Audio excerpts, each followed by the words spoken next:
Welcome to Archaeology Books for Fun, a podcast where we explore books that are about archaeology but anyone can enjoy. I'm your host, Tristan Harenstein, and with me as always is my co-host, Barbara Clark. Hello, everybody. So this time we're going to finish up the book Stealing History, but before we do that, I want to take a moment and ask if you are listening to this as a podcast, please leave us a review. If you're watching this on YouTube, please like, subscribe, hit the bell, all that good stuff. That really helps us out, gets the word out. We appreciate the feedback a lot when we get that kind of thing. So before we start talking about the book, Tristan, yes, how about the Society for Historical Archaeology conference? Yeah, you bet. Take it away. Okay.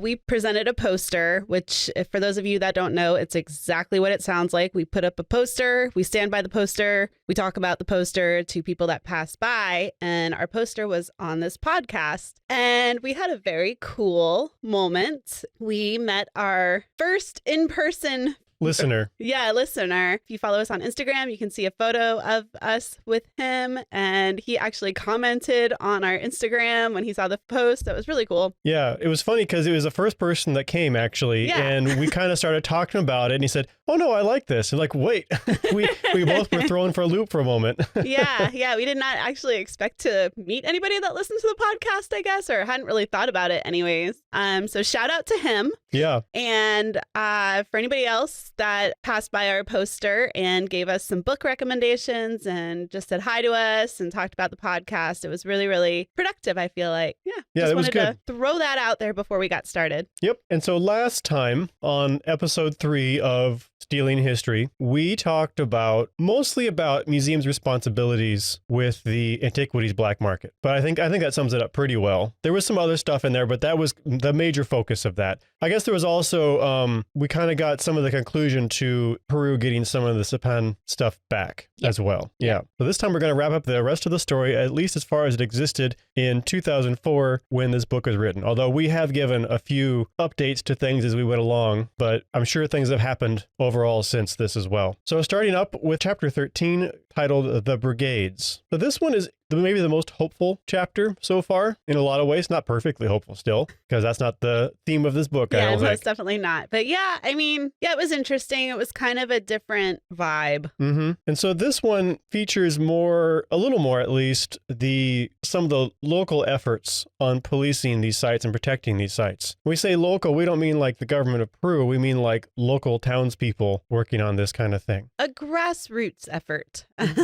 Yes, grassroots led by the archaeologists and everything. But yeah, still kind of grassroots.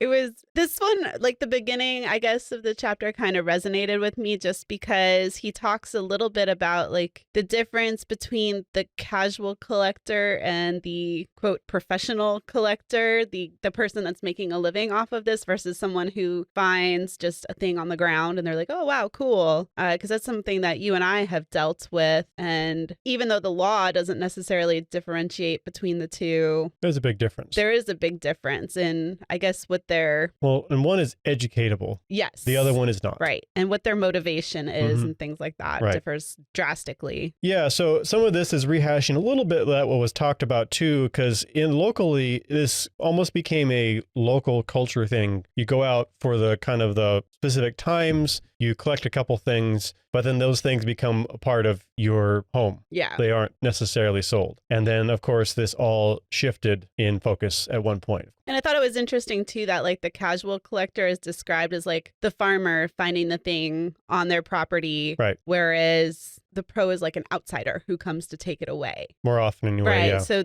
I can see how culturally that would be significant. Yeah.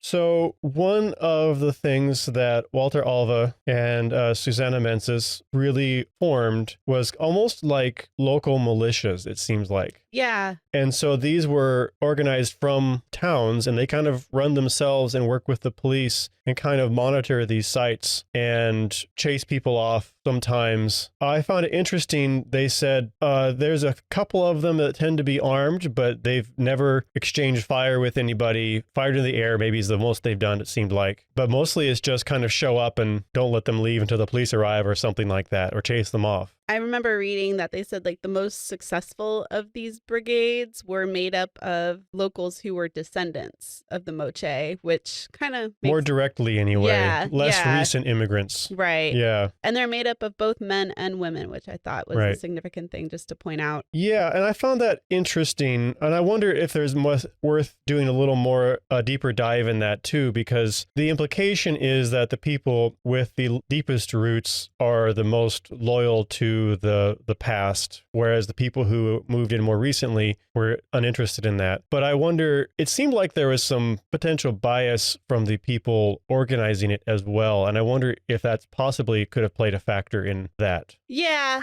Yeah, I kind of noticed that too. And I don't know for sure, but that would require like a deeper study to see if that was a factor there or not. It does seem a little simplified to say looters are the outsiders, protectors are the insiders. Like there's always going to be some kind of gray area and outliers. I don't know how else you would describe them, but yeah, things are rarely that simple. Right. Yeah. Yeah. The author's getting tours of the area from some of the locals who run these brigades or are heavily involved with them anyway. And kind of cool is they're pointing out places that have been undisturbed, which is something the author actually hadn't really seen up to this point, is undisturbed burial places. And that's simply because they are policing them so heavily. They talked about how, they kind of blink and people appear sometimes. And so if they have to really kind of keep on top of it, or they're going to have people show up out of nowhere. Yeah, I think at one point they just said that it took like only an hour for like a guard left to go do whatever. And he came back and within an hour, looters were there at the site.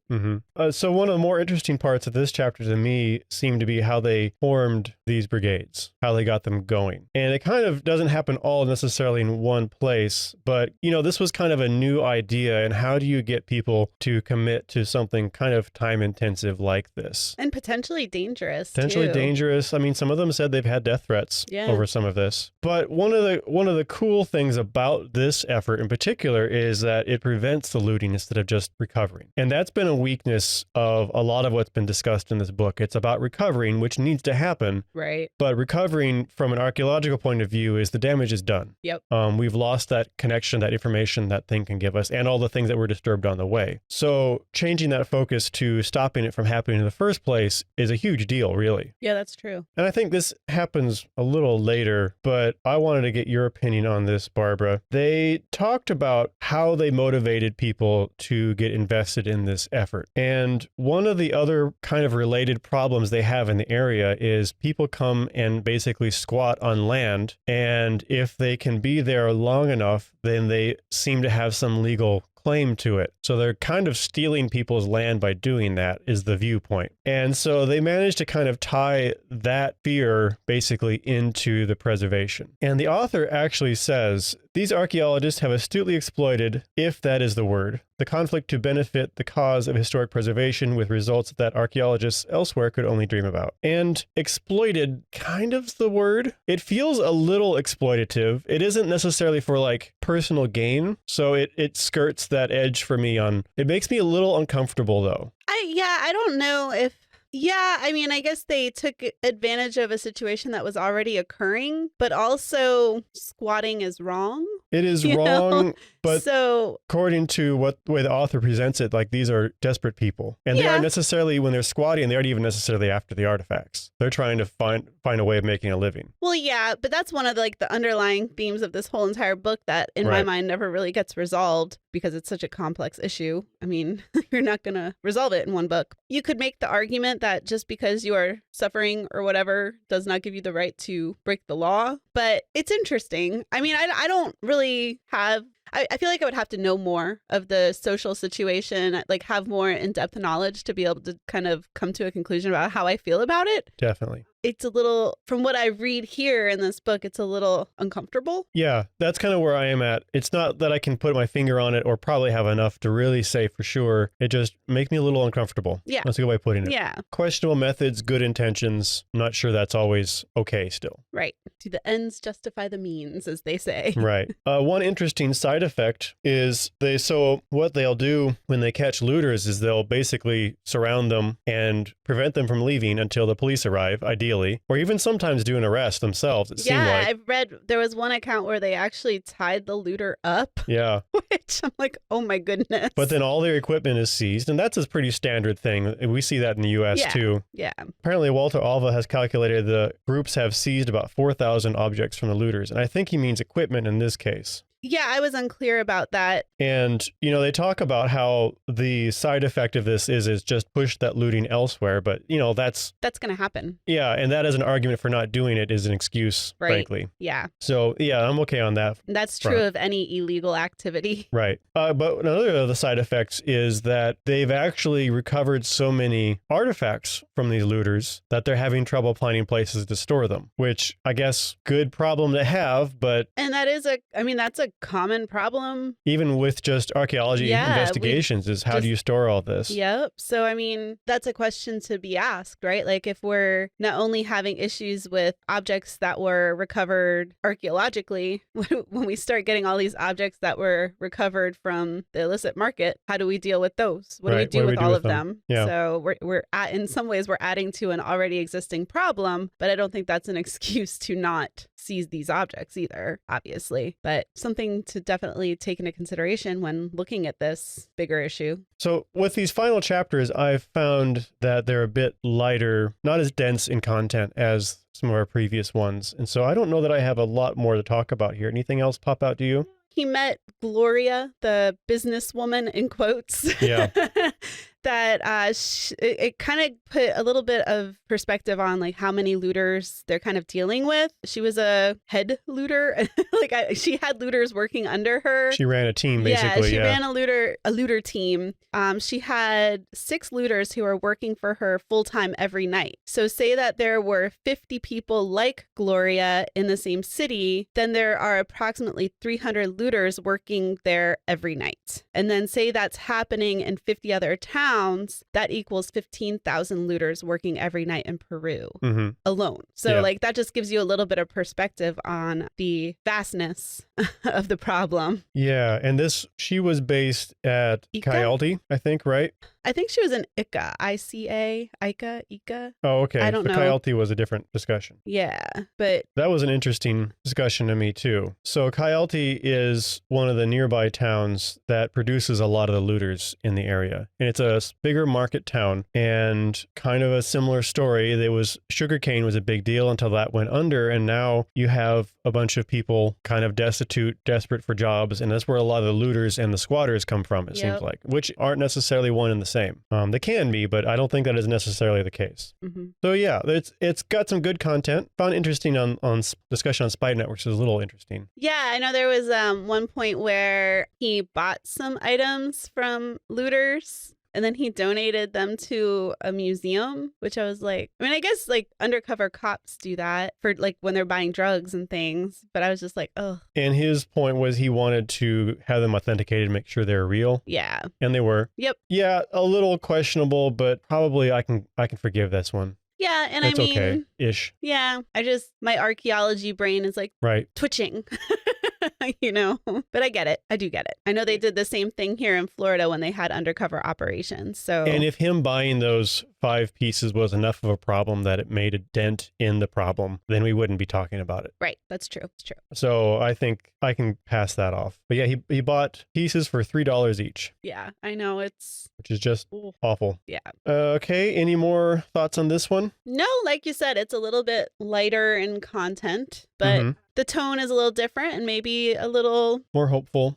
And it does show that at least some of the locals are starting to understand the significance of these sites. I know they understood the significance as far as like in some ways, right? But it's culturally and things like that. But I still am worried about the issue with poverty and the economic situation that is causing people to turn to looting. Until you really solve that issue, I feel like looting is always going to be an issue. And that's a more fundamental issue that, archaeology is not going to resolve that, unfortunately. Nope. Okay, so moving on to chapter 14 then. This one is titled Recovering the Past. And so he starts off kind of restating all the problems established throughout the book. And then it's kind of his treatise on what we need to do to fix it. And he specifically says the biggest obstacle is feeling like the looting is inevitable. He has, and this is the chapter where I start to have the most disagreements with this author. Same. Yes, because this is, yeah. Because he says the biggest obstacle is a feeling is inevitable. And he uses the National Museum of Antiquities situation in Iraq, where that was looted and so much was recovered, as proof that it's not. And I'm like, that's kind of disingenuous. And he even kind of says so, because it's such a massively different situation from looting from archaeological sites. Yeah, that it's not remotely the same. To me, it's apples and oranges. That was one of the things I kind of, that and then what we'll talk about, and I'm sure in a little bit, I had issue with, I guess, and we were talking about the previous chapter, I said, as long as there are people who are struggling and the only thing they can turn to is looting, there will be looting. And I think to a certain degree, looting is inevitable. Well, and in the case, and he says this again in the book, which makes the whole comparison kind of irrelevant, that the case of this museum's looting, these were all highly cataloged artifacts. Right, yeah. We knew exactly what had been taken. And that's not the case in most situations. And so it's really not the same. And then recovering, he's still focused on recovery here. Yeah, and he mentions, like 4,000 of the 13,000 items were recovered. I don't know, in my mind, I'm like, that's great. That's compared to other situations, that's probably impressive. But it's still not, I don't think that makes it a extreme example of success. I mean, when less than half of the objects are getting returned, that's, to me, not great. Yeah, he paints a very bleak picture of what the situation would be like in 2050. And I had so many issues with that. He talks about how the profession of archaeology will essentially cease to exist if there's no digging. Right. I'm like, there's so much more than digging to archaeology. And besides that, I know, at least here in Florida, of certain institutions that have a serious backlog of artifacts that need analysis and writing up and things like that, that just in Florida alone, we could probably get to 2050 by studying the backlog of artifacts. Well, that, and yes, these cultures are disappearing in front of our eyes, but we are constantly making new archaeology. Right. It's not going to disappear. Right. So I was like, okay, that's the perspective of somebody who isn't an archaeologist, to be fair. And I feel like he's almost, I don't want to say he's being alarmist, because, I mean, I agree with him. This is a huge problem, but it's almost overstating the problem in here too. He's almost not doing the issue favors by doing this, I feel like. Yeah. And so then he proposes steps that we can easily implement, which I thought was interesting. Yeah. So first, a 5-year worldwide moratorium on the sale or purchase of antiquities without clearly verifiable provenance. Which is so easy. So easy. You're going to get all of the countries in the world to agree to this. Which, after stating multiple times how many countries disagreed throughout this book. And resisted. Yeah. And yes, it's getting better, but getting that movement all at once. There's no way. I cannot see it. No. Yeah. Indefinite worldwide moratorium on the trade of undocumented antiquities made of gold, silver, and other precious metals. Same. Yeah. And I also... The third one, reparation on demand of all human remains, and international prohibition on the trade of ancient body parts. That feels like the most attainable. You're going to have piecemeal no matter what you do here. Right. But that's harder to argue against, I feel like. Also, like, he's talking about, there are already not blanket statement type laws that cover all the countries in the world, but this is the illicit market. So making laws, I don't know if that's necessarily going to, I mean, it might help curb the problem, but number one, it's not easy. And we've seen in this book how these looters have adapted over time to skirt around laws and things. So I think what he's proposing here is less designed to stop the looters and more designed to stop the collectors.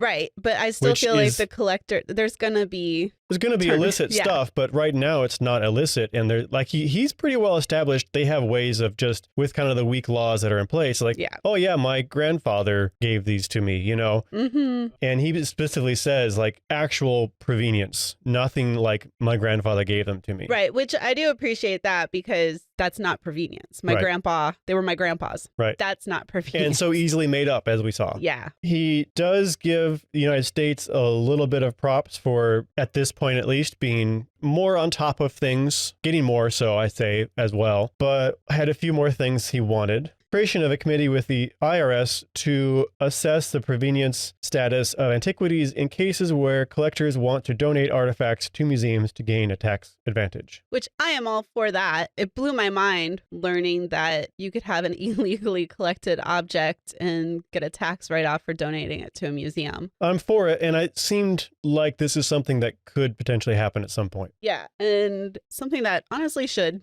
Like, it's... Right. Yeah, because, yeah. And I feel like not only do the collectors have a responsibility in this, but also the museums. Right. Why are you taking stuff that's illegally collected? Yeah. Legislation requiring antiquities dealers to keep detailed records subject to inspection on the origin of all goods they import, buy, or sell, with descriptions, prices, and names and addresses of suppliers. Sounds nice, but I know kind of how inspection has not always been as rigorous as we'd expect, as we know on the coast of Florida. Right. With that oil spill that happened 15 years ago or so. Yeah. And that's actually another thing, too, is who would do the inspection? The IRS. The IRS is already massively underfunded, as far as I understand. Well, the IRS, pretty much every agency is underfunded, understaffed, already taxed, and we already have so many laws that they're struggling to enforce. So do we create a new agency, and this is their job? And then do we have the funding for that agency? You know, there's just a lot of practical issues in creating this.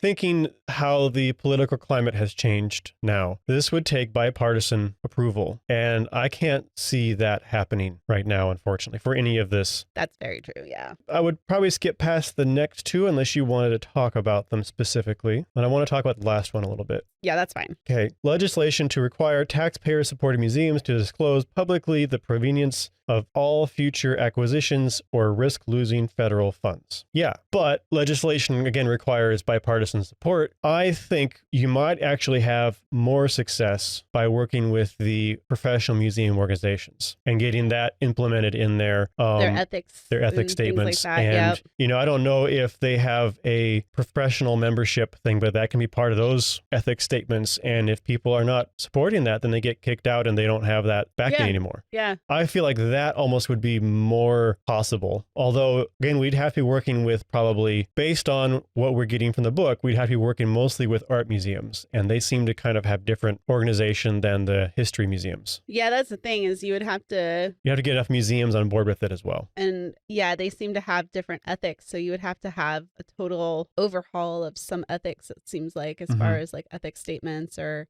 the art museum thing still baffles me. So not an easy solution still, I think. Yeah. But that seems like that could happen with a lot of work from some folks, at least. He had a few things he wanted the origin countries to be doing. He acknowledged that they were doing some things and they faced a lot of challenges as well, but there's a few things he wanted to see. One was the controlled, licensed sale by source countries, governments of some artifacts excavated by archaeologists with the funds used to finance future excavations and community projects nearby. He continues to say, the controlled legal sale of any antiquities and is anathema to most countries, including Peru and me. This goes, I mean, you know, we were just talking about ethics statements. This goes against the ethics of some of the organizations that you and I belong to. And I'm sure, and some of those organizations are indeed international. And then it also goes on to talk about legitimate collectors. And I'm like, why do legitimate collectors have to exist? Right. Because their argument for collecting has been to, quote, their weak argument, I should say, has been to save the past. You know, we're doing our part to save this, to preserve this.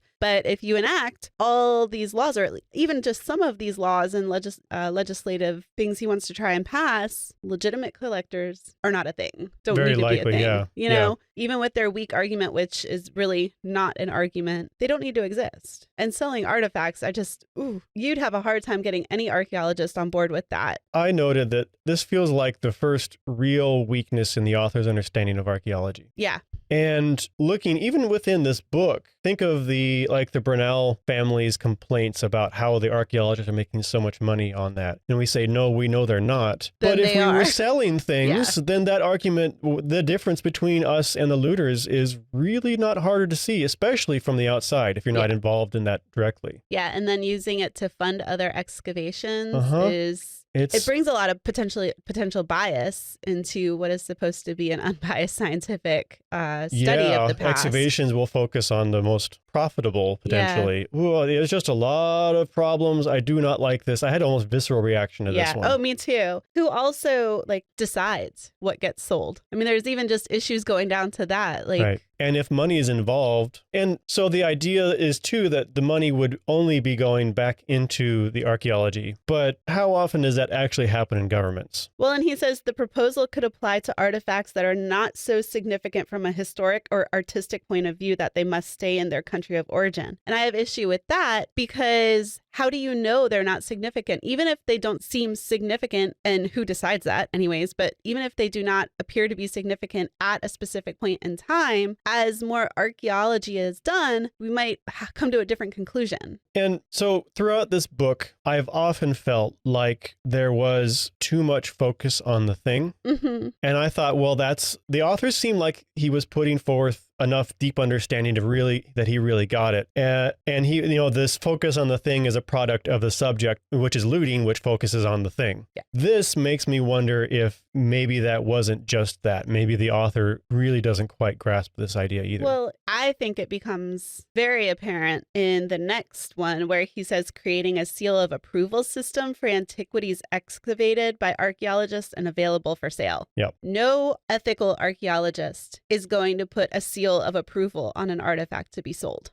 We don't even put a price on artifacts when people ask us. And again, that feeling that, like we talked about before, when people ask us, what is the price of this artifact? And we almost don't know how to answer. That's kind of important distinction between us and the looters as well. Right, exactly. And if we put a seal of approval on an object to be sold, again, like you said. Yes, these things already have a market value, but to us, they don't. Right. And that's one of the big distinctions. Yeah, I think blurring those lines is a very, very dangerous thing to do. I think it's just not a good idea. I do not like it. And he acknowledges that we probably wouldn't, and we do not. Yeah, if something like this was to happen, I know 100% that I would in no way participate in that. No. So next we have archaeologists, what archaeologists need to do. A commitment by archaeologists and other scholars not to collaborate with collectors who continue to buy or otherwise acquire undocumented antiquities. This one's trickier. I don't have quite the reaction. He established the ongoing problem of working with collectors and legitimizing those collectors, even though it is really not good for the archaeology in any real sense of what that word means. On one hand, though, I mean, I know people who've worked with collectors. Right. But I think a potential distinction here is continue to buy and otherwise sell. And so I know there are some cases where collectors change their tune or say they do anyway. And I could see ethically very easy, like, yes, work with that person. Yeah. And do what you can with their collection. But if they're continuing to do damage, maybe there is it's very difficult. And I think there are ongoing discussions about this in the field sometimes too. Yeah, I think so. And it's one of those areas where I think you kind of have to take it on a case by case basis. Yeah. And I think so often in many areas of life, not just in archaeology, but we try to have a clear cut yes, no, good, bad for everything, like blanket statements that cover. And I don't think you can do that in this situation. I don't think you should. Right. Because the argument that these things have been looted, there's no changing that, we might as well get what we can, that's not inherently a bad argument. Right. I think he may have a point that it's not always, sometimes it's an excuse rather than dealing with things as best as we can. Yeah. And I think that might be the distinction, but how do we enforce that? The caveat of, continue to collect and continue to sell, I think you're right. I think that's a really important distinction. And I think it's something that archaeologists can start doing right now. Right.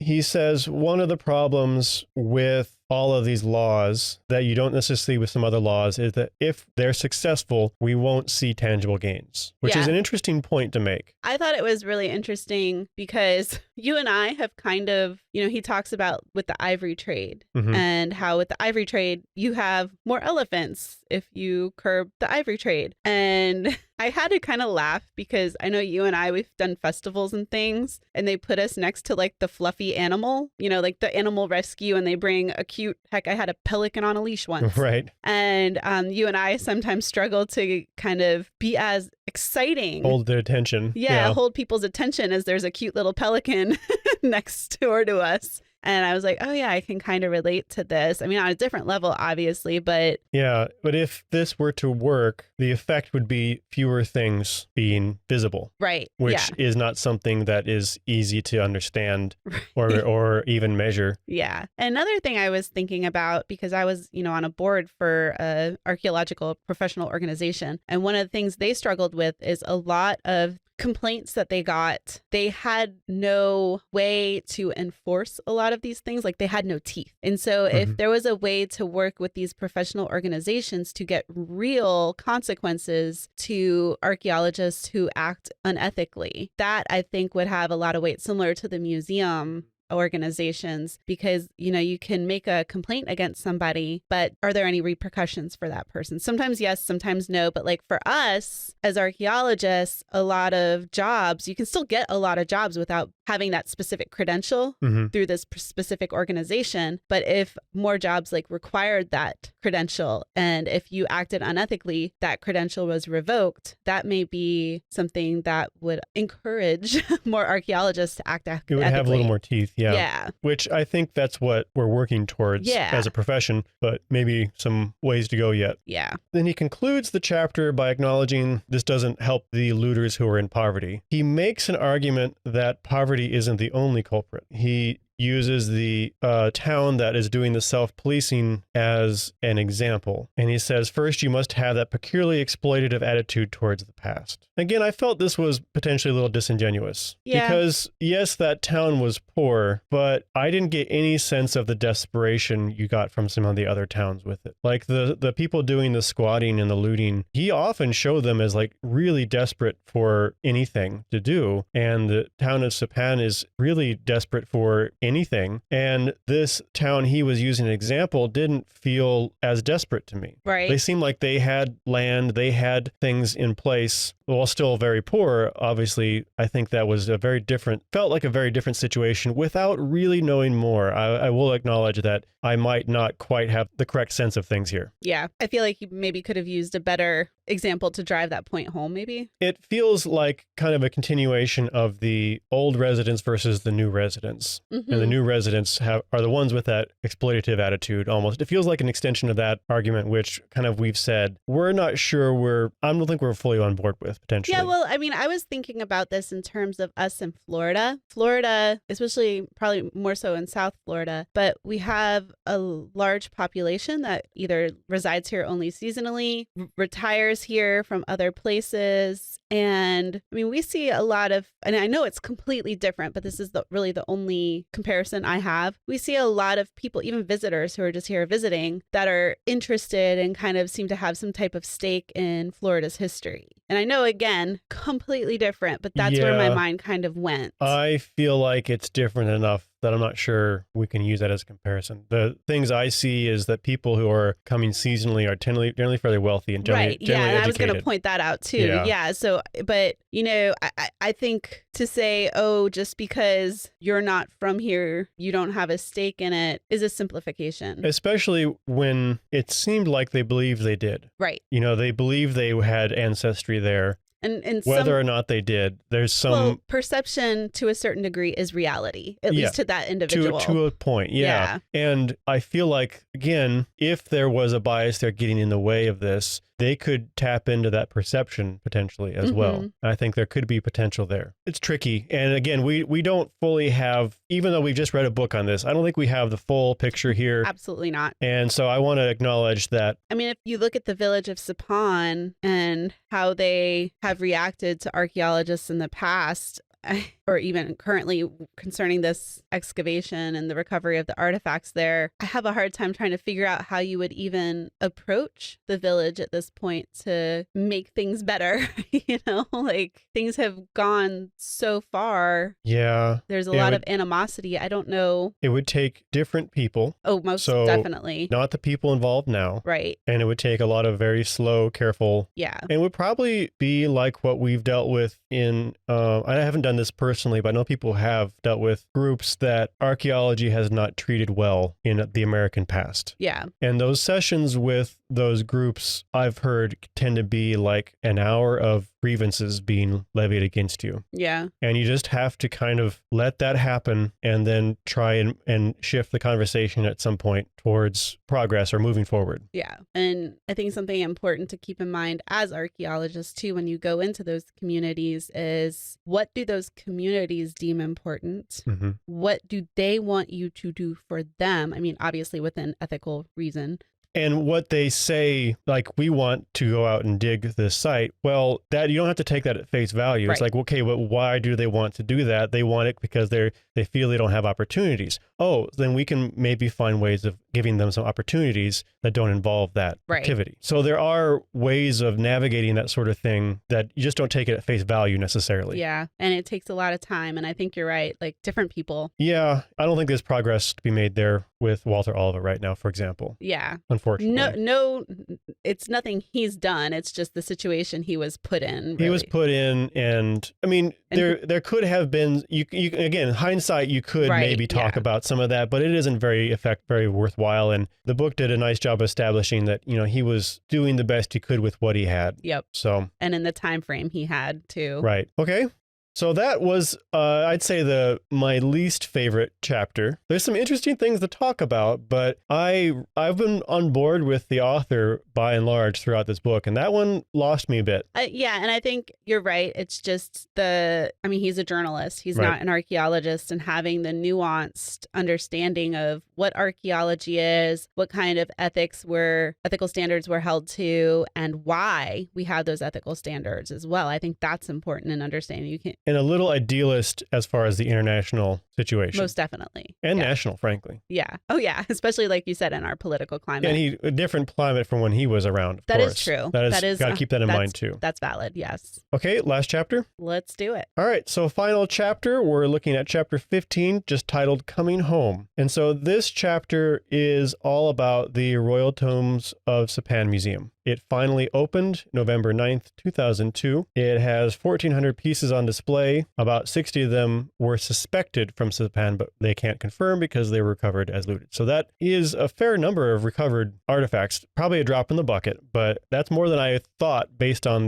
what we were getting from the book so far. Yeah. And then it goes to, at least in my view, the most depressing part of this whole book. Walter Oliva's wife, Susanna Menses, died of cancer. And a big part of this is almost kind of a obituary for her. Yeah. She sounds like an amazing person. And it's a shame to me because she was so involved in the design and construction of the museum that she didn't get to see it come to completion. And she was fighting for some really good things. Like they talked about how there were some cases where they wanted like a photo shoot with it and they brought in a pale model and she just lost her mind and went out and found people in the local area who had the characteristics of descendants to be the models. And I guess, at one point too, they were doing a photo shoot and they brought in models to be employees. And she was like, we have employees. Yeah, lost her mind on that too. And good for her. I put in my notes, she was a sassy Spitfire. Yeah. I thought that was a couple cool stories. Yeah. Seems like, as you might expect, this was pretty difficult for Oliva to lose her. Not only were they husband and wife, but they were co-workers too. Yeah, partners. They worked together, they lived together, like they did everything together. They fought for the same things. Yeah. All this effort with Sipán was one of their big projects they did together. So he was mourning like different aspects of her, essentially. Yeah, and she passed just a few months before the museum opened. Yeah. So we shift. Well, I wanted to just point out too, what I thought was really sweet was he had her buried on the museum grounds, which I thought was interesting. And also I noted that they had 2 sons, which they didn't really talk a lot about their children in the book, but they both at the time of the writing of the book were going to school to become archaeologists as well. Yeah. I thought, wow, that's really cool. How many children of archaeologists actually want to become archaeologists? Sometimes by their parents' encouragement to go find something else. Yeah. So then we shift to kind of a walkthrough tour of the museum on opening night. Mm-hmm. it talks about location, which is something we had wondered about. And so it ended up not being in Sipán, about 30 minutes drive from there. Apparently, all of us stopped it from being Sipán, probably for some good reasons, inadequate infrastructure and, frankly, hostile population. And I guess the local workers were known for blocking roads in protest, which, as far as like tourism and people visiting, is not going to work out. Yeah, which I have mixed feelings on that, because I feel like this could have been such an economic boom for that village and provided jobs and provided a reason for infrastructure. And the investment in this archaeology. But I also see Ulva's point of view, and I mean, as far as infrastructure, this wasn't in his purview, but that could be built. Yeah. That could be fixed. I don't know, like, what kind of... I know the funding for the museum came from the tour. Most of it did, yeah. Most of it came from the tour they did, the international tour, like little traveling exhibit. Right. So this isn't necessarily something he could have fixed. Right. But it would have been, and I understand Peru is not the same as the United States, but in my mind, I was like, man, if only he could get some grants to do this and to do that, like that's how I think, but totally, completely different situation. Yeah. I did appreciate, though, for sure, that he stopped it from being in Lima as well. Yes. Because, at least it's not in town, but it's not too far from town. Yeah. So architecture is interesting. You can look it up online and you can find it. If you're watching this on video version, I'll have an image of that in here. I've had it in other episodes actually too, but it's kind of designed to evoke the huacas as they originally were, or I think, is that right? Yeah, I think so. And when I was taking the virtual tour of the museum online, one thing I noticed is there seems to be different, like so many archaeological sites are kind of added onto over time. And one of the things they showed was like a timeline of what it would have looked like at different periods. So I don't know exactly if they came to a decision about what specific time period it was supposed to represent, but I think at least in general, it's supposed to represent what a huaca would look like. I think it was more of a sense of it, like an artistic interpretation rather than a literal reconstruction. But they made it colorful so that it would look like what it would have to evoke the same experience as what it would have looked like back when the Moche were utilizing it, I guess. Yep. The mission statement for the museum, as given to us in the book, is celebrating Indigenous heritage without sanitizing or trivializing it. That's a good goal. Oh, this bugged me. So Alva is giving a tour of the museum, and he describes him being kind of disheveled, unkempt beard and everything. And the book says, he looked frankly like a man in need of a wife. Good golly, what an insensitive thing to say. I know, yeah. Oy.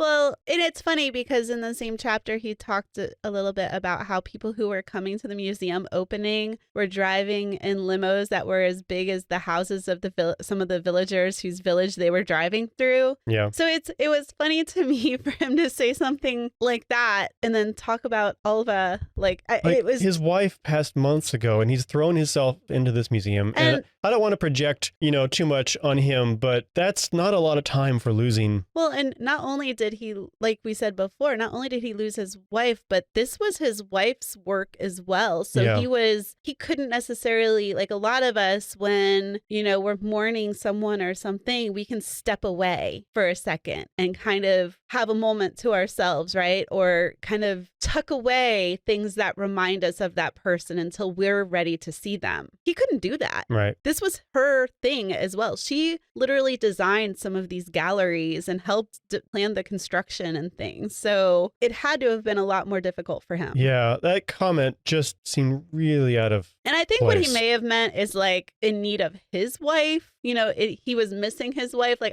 you could interpret it like that too. He could have said that.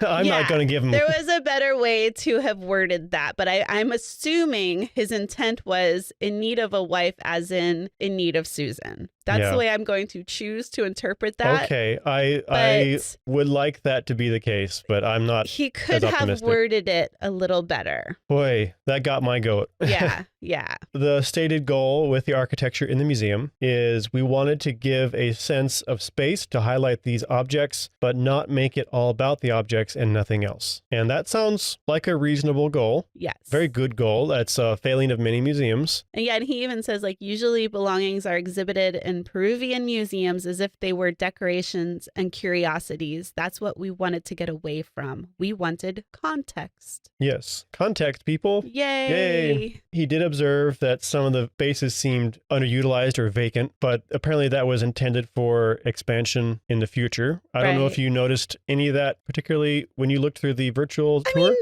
Well, it was hard for me to say because, again, this museum opened in 2002. Yep. And I feel like in general, at least now, a lot of museums are kind of moving away from the cramped space style. So it still looked relatively spacious, but to me, that's now kind of what I expect of museums. So yes, but it was hard to tell if they had expanded or what. It looked like they did because, and again, I've only read one book, right? And he focused on specific things, but there were objects in that museum that seemed to come from other places. So maybe, but also I don't know if they were there to begin with and the author just didn't focus on them. So I don't know. They did, and I believe still do, have the Lord of Sipán's remains on display. And I thought that was interesting. All of it talked about the ethical concerns involving that. And so they tried to, according to them, make it as much a veneration as an exhibit, or less an exhibit, more a veneration. Yeah, and I know they treated him like a dignitary, almost like a leader, like he had the procession and all that stuff, which I thought was interesting and kind of cool and different. And when I was looking at well, first of all, for you and I, we come from the United States where we have laws that protect human remains, especially indigenous human remains. So I feel like you and I might have like an inherent bias towards just the exhibition of remains. Yeah, we both I don't think, feel great about it. Yeah. But again, this is a different country, different culture, all that. I hope that this was done in consultation with. It seems likely. Yeah. I hope it was done in consultation with the indigenous folks of that region. But essentially unpacking that is way beyond what we can do. Right. Here. Yeah. And when I was reading the book, I had a very different image in my mind of what it was going to look like compared to what it looked like in the virtual tour that I took. To me, it just looked like an exhibit of human remains. I didn't really see anything that made me think, oh, wow, this is a tomb burial, or this is, in veneration of this person and who he was. So I don't really. And it could be the effect of not being there in person a bit, too. So yeah. We got to keep that in mind. There were a lot of signage and stuff that in the virtual tour, it was I couldn't read it. It was too far away or blurry or whatever. So again, I'm only getting a little snippet of what it may look like. So I don't really know, but I mean, I'm intrigued enough that if I'm ever in Peru, I would definitely want to visit the museum. Yeah, definitely. The final room that they went to was notable because it was everything. It was that cabinet of curiosity, basically. And essentially, it was all the looted stuff that had been reclaimed. And I like the idea of how they presented this. It was the last room that I think you go to in the museum, and it was in stark contrast to the rest of the museum. And I it's meant to show you how little meaning there was to all of this now. And I like the idea of that. And I like the idea of a museum incorporating a lesson like this for their visitors and giving them a visual, especially something that is super stark in contrast, to drive it home. Right. And finally, we get to some of the kind of the opening ceremony, basically. I think probably the most notable thing is that there were a lot of people protesting this coming in and during the talks. Yeah. It sounded kind of uncomfortable. Yeah. And super awkward. Yeah. Super awkward. And some of the things they would shout, too, didn't help their case as much as they probably thought it did. Like, give us back our treasure. That's like, you're not convincing me here. Oliva gave this speech at the grand opening discussing some of what we've discussed already, like the purpose of the museum and the value of protecting these sites and things like that. And then the president was there and he gave a speech. I guess they're speeches, right? As well. That was interesting. Yeah. Because Alva kind of did an impassioned call for better policing and dealing with the situation. And the president's speech was like, this is going to be a great boon for cultural heritage and tourism. Yeah. Which The author says the crowd groaned at how tone deaf the president's speech was. Yeah, kind of. I get it. I guess this president, too, to kind of add to the weirdness, he was the first elected indigenous president. However, I think it's important to note that not all indigenous people will have the same values, the same life experience, the same way that they're going to act, right? And he was a politician, right. First and foremost, it seems like. Yeah. And so to say, oh, he's indigenous, he should know better, or, whatever argument you want to make, that's kind of putting your bias and your kind of preconceived notions of what an indigenous person should be onto him. And that's not necessarily right either. Correct. Although I will say he did sound a little tone deaf, perhaps. Yes. Well, and it didn't respond to Alva in any way or deal with the deeper points Alva was trying to make. Which also... He doesn't necessarily have to, I guess. He doesn't have to. And also as a politician, I'm not a politician, but for someone that is a politician, I can see why he may not have wanted to respond to those. Maybe one thing Alva could have done is talked with him ahead of time or given him a heads up that he was going to speak about these things so that he had time to come up with a response. Right. Putting a politician. Yeah, maybe he just went with the speech he'd had planned anyway. Yeah. So, there could have been some coordination, a little bit of PR coordination there. So who knows? Interesting, yeah. I don't necessarily fault either one of them. Again, just like I've said several times, and I'm not saying this is just as a cop-out, I swear, but I don't have all the information. Yeah, that's becoming very clear at the end here, especially, right? It feels like we are not getting enough information to really weigh in on some of these things. Right. The way he ended that chapter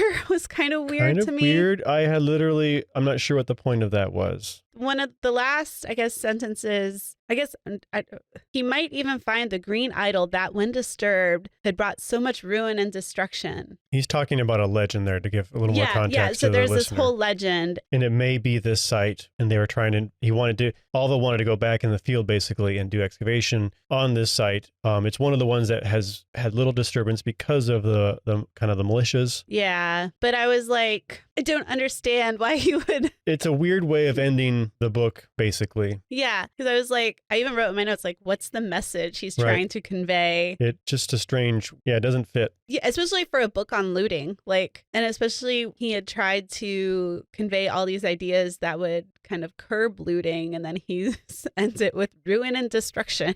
Yeah. So I'm like, what am I missing?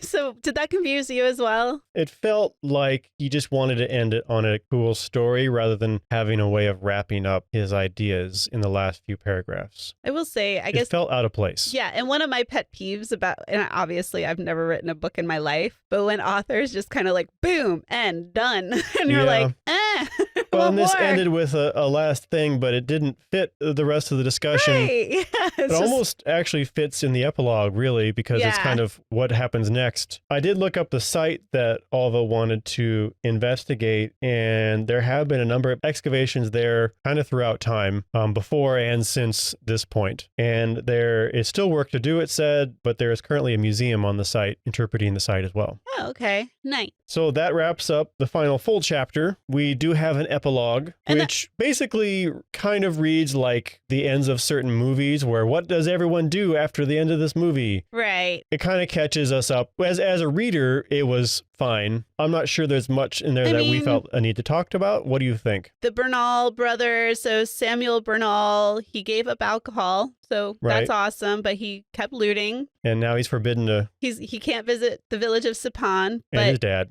Or his father, who's still there, but he believes that there's still a few pieces around the old house, and he wants to go back and dig them up. And I was like, oh my God, just let it go. Right.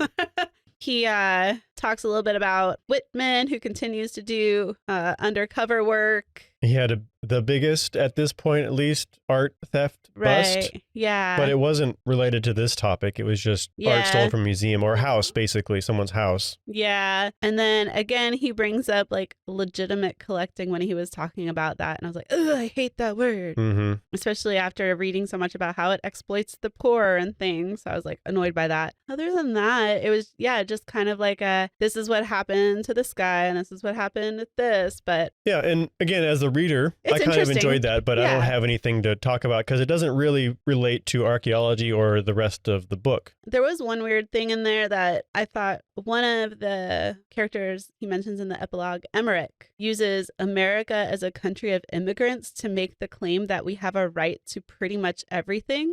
And, you know, as That's an a new one, argument, actually. as an argument for looting and why we should be allowed to collect. And I was like, Yeah. you know, just, Well, at least I got to hear a new argument for looting in I this guess, book. yeah. 'Cause But all the rest again, of I'm them like, it's this are the weird, same old. it's a weird perversion kind of It like really is. colonialism, like reverse colonialism. Or colonial. It's almost saying colonialism is justified too. Yeah. And, well, maybe. It- Either way, I'm not sure it's worth analyzing that much. No, but I was just like, oh, that's a new one there. Okay. So I thought that was kind of worth noting just because it was something I hadn't heard before. Yeah. But to me, it's along the lines of I pay taxes. I should be able to take things off state land. It's the same Or argument. Almost like they're not caring for it properly, so therefore I'm doing them a favor. Right. Yeah. So that was depressing. Yeah. That wraps up this book, and we have another one next time. But before we do that, let's talk a little bit about the book as a whole. We've kind of been doing yeah. that throughout, but kind of what are your thoughts and impressions on the whole book here, Barbara? So although it's a very dark, dense, somewhat depressing subject, I think the author overall handled it really well. And like we've mentioned several times, just some of the things that occurred, I had to take a moment and think to myself, oh yeah, that actually really happened. I enjoyed the book. Towards the end, I kind of lost my enthusiasm a little bit, but I think I will give the author credit because he is not an archaeologist. And I don't understand journalism. You know, there's a lot in journalism that I could talk about it all I want, but there's a lot that he might say, whoa, whoa, whoa, you don't understand journalism. So I don't want to. I mean, I think it's fair to say what we think. And for me, he kind of lost me in the last few chapters. That was the weakest part of the book for me. Yes, I would agree with that. Yeah. But I still enjoyed it. I still enjoyed it. And for me, I was very impressed overall, again, until the last little bit. And even those had points that got on my nerves, but overall they were good still. One thing that still stands out to me was just how eloquently he summarized certain really complicated subjects in like a sentence or two. Yeah. Like he kind of summarized the whole multiculture and how we should kind of guided us on how we should perceive it and think about it. He summarized archaeology better than I think I've ever heard an archaeologist summarize. Yeah. No. And So there was some amazing writing in this book. I feel like it's important to note, like, he was there. Yeah. He put himself and in some ways, I feel like his life or his safety on the line to get this story, which I think is impressive in and of itself. I would love to sit down with him and be like, okay, what didn't you put in the book? You know, because give me the tea. Yeah.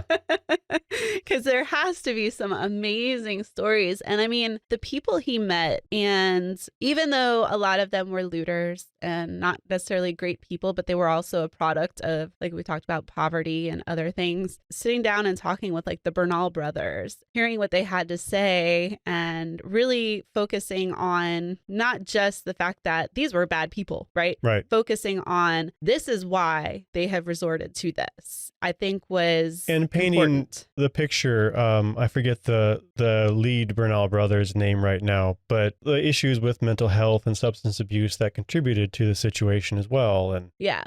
So Yeah. overall, I really enjoyed it, and I've already recommended it to a lot of people. yep, same. It's a heavy read. Heavy in subject, Yes. not in necessarily as much in content. No, Right. but just, subject. Like I there were a couple times, and of course I'm reading this as an archaeologist, so coming from a different perspective, but I just had to kind of be like, okay, I need to take a moment and digest. I liked the way he kind of presented the view of the looters. It seemed like without adding his own caveats immediately. Right. Yeah. And actually that caught me off a little bit to start with because I started to get my hackles up And then I realized, no, wait, he's just telling us what they're saying. Right. And then he would eventually come around and kind of contextualize some of that too. Or occasionally just straight up call them out, I found later too. So, yeah. I felt like that comes from him being a journalist, right? And doing good journalism, letting the reader kind of come to their own conclusions before inserting yours sometimes. Yeah, maybe. Yeah, he did still say his conclusions, Right. But yeah, he didn't always do it right off the bat. Time. Well, it's almost a little respectful to the person presenting the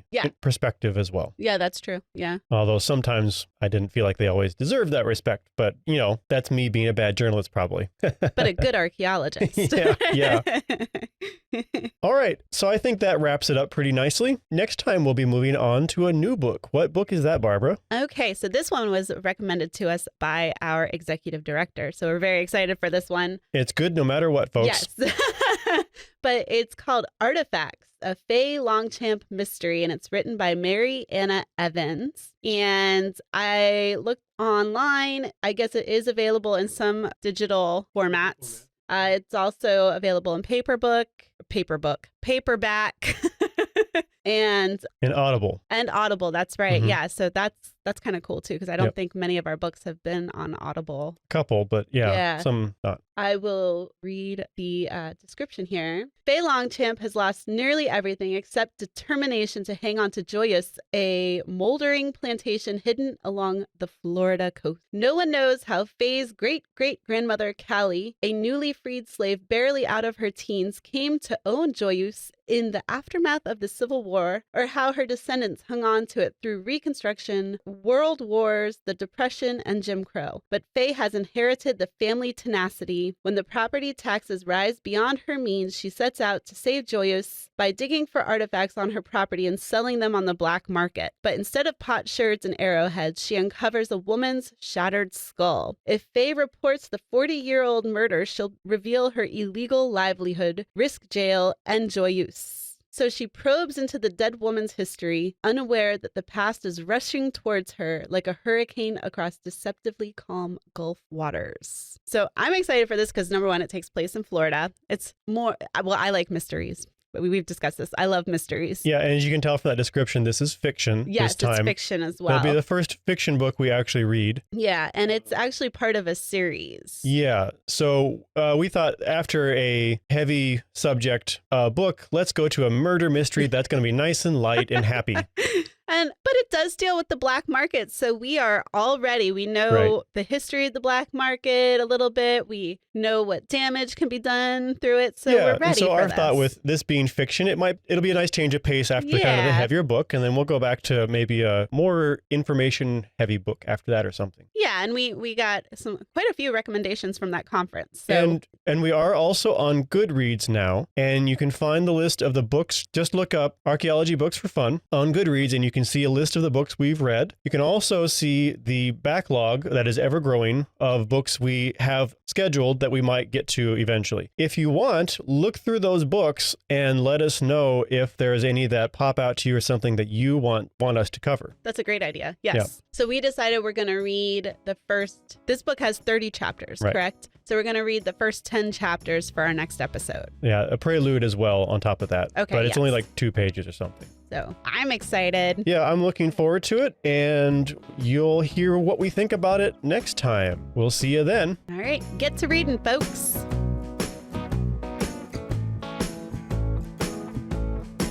Archaeology Books for Fun is brought to you by the Florida Public Archaeology Network, a program of the University of West Florida. You can find out more about archaeology and about FPAN at fpan.us. We appreciate any feedback, so if you're listening to us as a podcast, please leave us a review, and if you're watching this on YouTube, please like and subscribe. Thanks for listening.